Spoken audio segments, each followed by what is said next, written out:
President Trump went to the Museum of the Bible this week to announce the Department of Education will soon issue new guidelines protecting the right to prayer in public schools.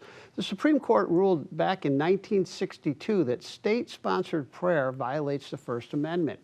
In recent years, the legal pendulum has swung towards the free exercise of religion and away from the Establishment Clause of the First Amendment.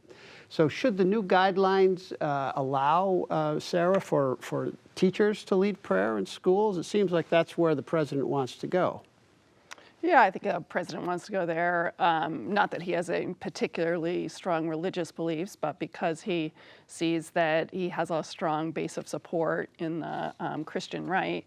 And like you said, I mean, the Supreme Court decisions around these cases has shifted. Back in the 1970s, the courts were pretty clear about establishing a pretty bright line between church and state.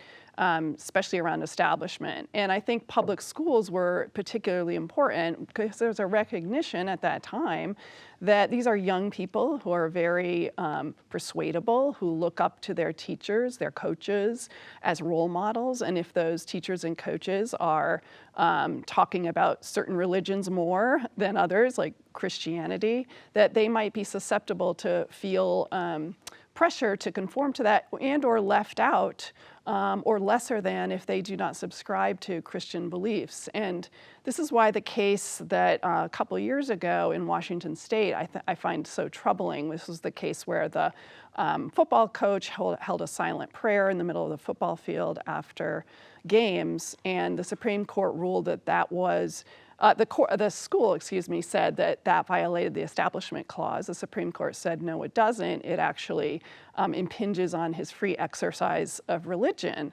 And again, I think it's like the Supreme Court justices don't really get real life, like what actually happens, and the fact that kids like on the team might feel really pressured to participate, that people in the audience might feel like Christianity is being endorsed and that their religions are not. And so I feel like this is the direction the courts are going. I don't support it. Mm-hmm. Tara?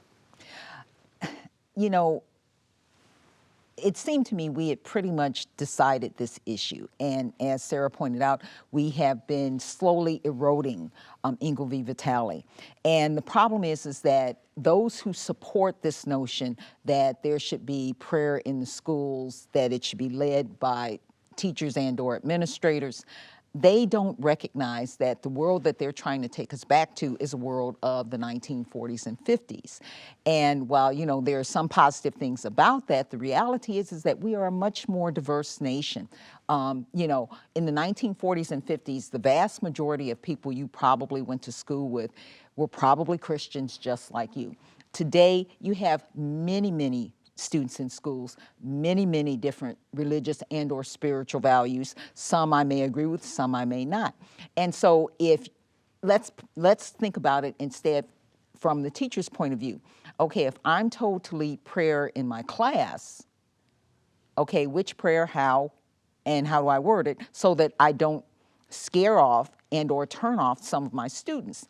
That then has an impact on that teaching process throughout the year, because if the first day of classes, I've said this prayer that offended you, what is that relationship going to be like as we go through the rest of the school semester? So this has much bigger, broader implications than I think the administration wants to see. Anirban, many conservatives have said for years that the lack of school prayer has led to all sorts of societal ills. Is there any evidence that that's the case? I don't see any evidence, and again, it's funny coming from right-wing activists to say that when there is gun violence everywhere and they don't care about gun control. You know, I agree with my colleagues here. Since Ingle v. Vitale, there has been a very strong jurisprudence to basically not have sort of this school-sponsored or public school-led prayers. Even in 2000, extending the Santa Fe Independent School Districts versus Doe, it extended the ban to student-led prayers at school events, emphasizing that school sponsorship of prayer is unconstitutional. But as you have pointed out, right, the Supreme Court is now moving towards a more free exercise in the sense that saying that, okay, if it's not school-led, but if it's like a private prayer by a professor or a coach, is that an establishment runs afoul of the establishment clause? And the Supreme Court tends to say no. It says that the Constitution neither mandates nor permits the government to suppress religious expression. So I think that's where it is going. I don't think it will uphold any mandatory school prayer or display of 10 commandments and that kind of stuff. But it will, the Supreme Court as of now, I can see, can be more kinder towards people who just want to pray on their own, even if it's in the school property. Now, I don't know the detrimental effects of that and what that might lead to, but I think Supreme Court is moving towards that. And Sarah, students do have the right to pray in school right now, right? They It's just do. not a state-sponsored prayer. That's right. Individually, they can pray silently, but it's not being led by a teacher or student administrator or student body.